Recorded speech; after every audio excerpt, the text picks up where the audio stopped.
If you're elected basically to do what is right for the people.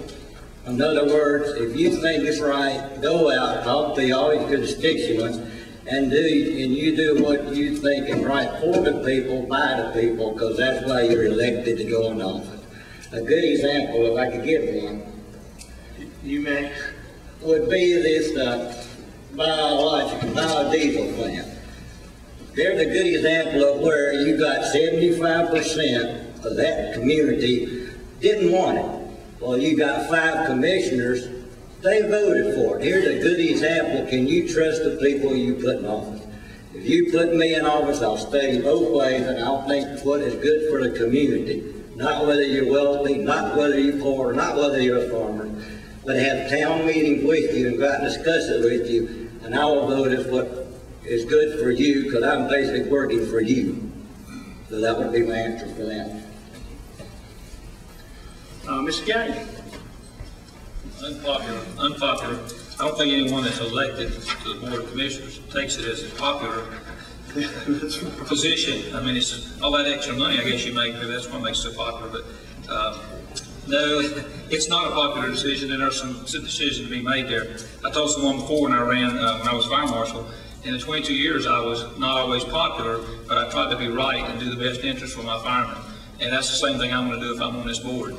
I'll listen to everything, and I've been asked this question before, and I don't think I gave the right answer to the people who wanted to hear it. But I'm going to do what's right, and that's the only way you're going to be able to do things. I'm going to do what's right, I'm going to do what the law says, and that's the only way I can be a commissioner of this county.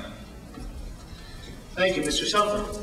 Yes, I mean, it's a tough situation when you're put on board, you're got to make a decision. Oftentimes, you have friends on both sides of the issue, and on a very controversial issue, you're going to make somebody mad if you make a decision. The only way you can do it is to study all the facts, carefully evaluate them, and then do what you think is right. And you just simply can't worry whether you're going to be hurting somebody's feelings or making someone mad. You've got to look out what's the best interest of this county. That's what you're elected for as a commissioner, is to look out for the best interest of this county. And that's what you got to do. I had a dairy client of mine years ago just tell me about the chauffeur. I always like the fact that you tell me like it is. You don't hand me a bunch of bull. You state the facts and let the pieces fall where they may, so to speak. And I'll do that as a county commissioner. Mr. Mayor. Yes, I think this question goes to integrity.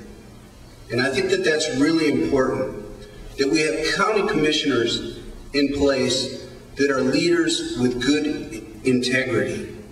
Now, I tell you, I can toe the line, and I guarantee that I will do that for you as your next county commissioner.